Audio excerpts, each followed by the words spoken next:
ഒരു സൂറത്ത് ഓതുവോന്ന് ചോദിച്ചുള്ളൂ. ഇൻഷാ അല്ലാഹുടെ സ്ഥാനത്തെ കൈവക്കൽ, ഓതുന്നത് ഓതാത്തത് നിന്റെ ഇഷ്ടം. സൂറത്തു തകാസുർ. ഏത് സൂറത്ത്? നബിതങ്ങള് പറയുന്ന സൂറത്തു തകാസുർ ഓദിക്കുക. ബിസ്മില്ലാഹിർ റഹ്മാനിർ റഹീം.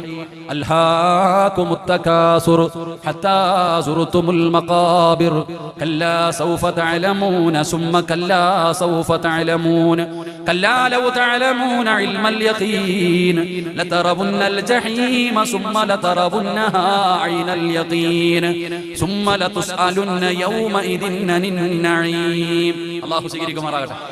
ഈ സൂറത്ത് ഓതാൻ അറിയില്ലേ? ഓതാൻ അറിയില്ലേ? ഇൻഷാ അല്ലാഹ് ഓതണം. അല്ലാഹു ഭാഗ്യം തരുമാറാകട്ടെ. ഓതിക്കൂടെ?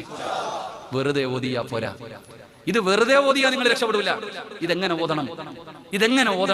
നബി സല്ലല്ലാഹു അലൈഹി വസല്ലമ തങ്ങൾ ഒരിക്കൽ പള്ളിയിൽ കയറി വന്നപ്പോൾ സഹാബത്ത് ഖുർആൻ ഓതിക്കൊണ്ടിരിക്കുക. നബി തങ്ങൾ വന്ന് ഇടയിൽ അങ്ങ് കയറിയിരുന്നു. എന്നിട്ട് പറഞ്ഞു ഖുർആൻ ഓതാൻ. സഹാബി ചോദിച്ചു, ഏത് സൂറത്ത് ഓതണം നബിയെ? അപ്പൊ നബി തങ്ങൾ പറഞ്ഞു,